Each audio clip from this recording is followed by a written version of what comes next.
I've been vacationing at Discovery Bay since I was just 5 years old. I would spend my summers there, biking along the water, fishing with my dad and my brother, and even tubing behind my friend's boat. For years, Discovery Bay was truly my happy place. But as I grew older, I began to notice things I had never seen before. One of the most striking changes was the presence of these thick, vibrant, kind of disgusting-looking algae blooms. Would you want to swim in water that looked like that? Probably not. Even on a trip to France this summer, I was walking along a harbor, and I noticed the same looking algae blooms that I saw in Discovery Bay. This made me really worried. If the same algae blooms that are in my community are in other places of the world, this is a much bigger deal. It's a global issue. These harmful algae blooms not only discourage me and others from enjoying the water, but their impacts go far beyond aesthetics. They can cause skin rashes, gastrointestinal and respiratory issues, as well as cancer. In rare cases, they've even been linked to deaths in both humans and pets. Environmentally, harmful algae blooms are caused by eutrophication, which is an excess of nitrogen and phosphorus in the water.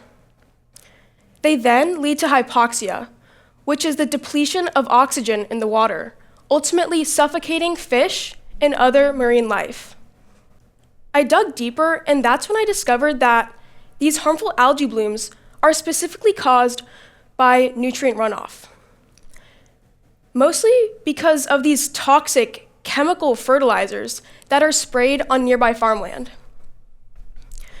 This releases excess nitrogen and phosphorus into the soil and nearby waterways.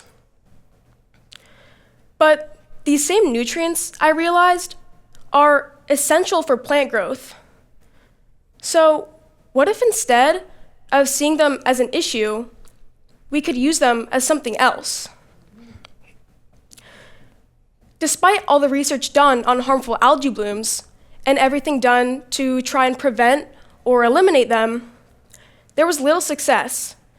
And this lack of success motivated me further. In fact, our populations are expected to reach a peak of 10.3 billion people in just 50 to 60 years. The question remains, will we have enough resources to sustain such a population if we are already struggling to have enough food and other resources? Arable land is decreasing globally. This means that there will be less room for grazing farm animals and cropland. Additionally, our carbon footprint is increasing as populations increase, meaning higher temperatures and even more algae blooms. This question was the foundation for my experiment. I wanted to test whether algae blooms, when combined with simple kitchen compost, could enhance plant growth. I began experimenting with radish plants. Radishes have quick growing tendencies, which would allow me to collect data within a short period of time. I first began by making my compost. To do this, I got a bucket. I drilled holes in the bucket, which would allow for airflow for my compost. Next, I gathered simple kitchen scraps that you would find in your home: banana peels, used coffee grounds, eggshells, and even chicken bones, which each provided essential nutrients for my compost. I also made sure to add cardboard to my compost as a carbon source, which would balance these nitrogen-rich materials. I let my compost mature for a month, and once it was complete, I went back to Discovery Bay, where I collected algae, dried it out under the sun, and blended it in a kitchen blender to a fine powder. I used 4 trials in this experiment. I had a control with only compost, no algae. another with 10% of the total volume being algae, another with 20% of the total volume being algae, and the final with 30. This would allow me to test whether the algae enhanced growth in the first place, and if so, how much was optimal. I then planted my radish seeds. I used 10 radish seeds in each group, where I allowed them to grow for 4 weeks. Now, it might seem like it was going really well, but I definitely had some setbacks during this time.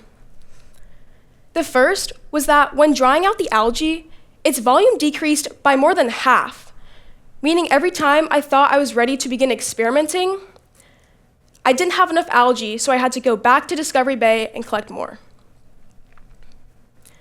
Then, when beginning my very first trials, I didn't chop up my ingredients nearly finely enough, which resulted in a sort of thick, not very soil-like material. In fact, it couldn't even retain moisture. I knew I had to take a step back, rethink my process, and start over. But that just led me to learn I had to blend my ingredients in a kitchen blender before using them. As if that weren't frustrating enough, my radish seeds weren't growing nearly as fast as I thought they would. Radishes are expected to grow in just about a month. However, mine took closer to 3 months. At first, I thought my experiment had failed entirely, but over time, I realized that experimentation is rarely linear.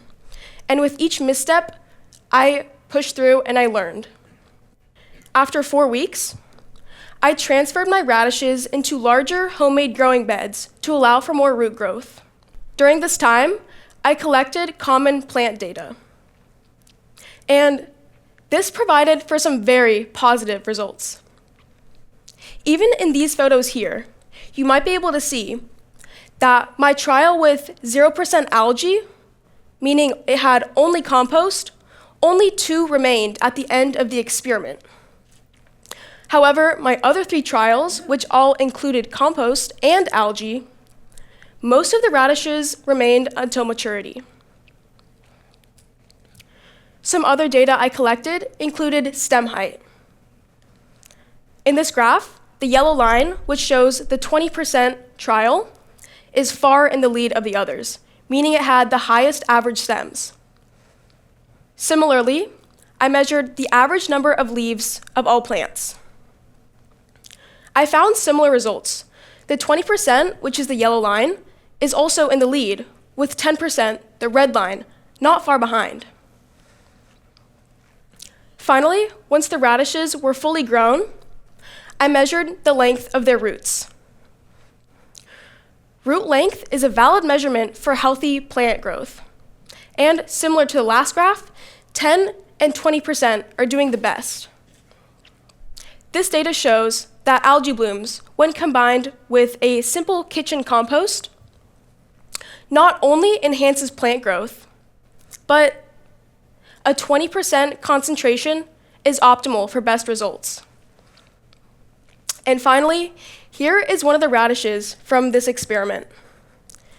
It was really rewarding to finally see some fully grown radishes after nurturing them for so long. It is important to study harmful algae blooms like this because of their increasing amount globally.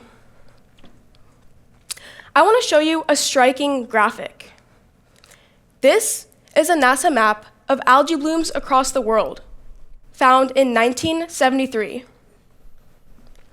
And this next map is the same one just 50 years later, in 2023. For decades, harmful algae blooms have been spreading like a disease across our planet. More blooms, more pollution, more crisis. But what if we're looking at this map wrong? It started for me in Discovery Bay, one small cove that lost its clarity. I could have looked away. Instead, I asked a different question. This experiment has shown that harmful algae blooms can not only enhance plant growth, but they can also substitute those toxic chemical fertilizers that are used daily. It's not theoretical, it works as an experiment. And if it works in Discovery Bay, it can work anywhere on this map. A farmer in Chile can use their local bloom. A family in South Africa can use theirs. We don't need to eliminate these blooms, we need to harvest them. Turn pollution into nutrition, turn a global crisis into a global solution. This map has shown us the problem for 50 years, and one small bay showed us the answer. Now let's make it spread just as fast.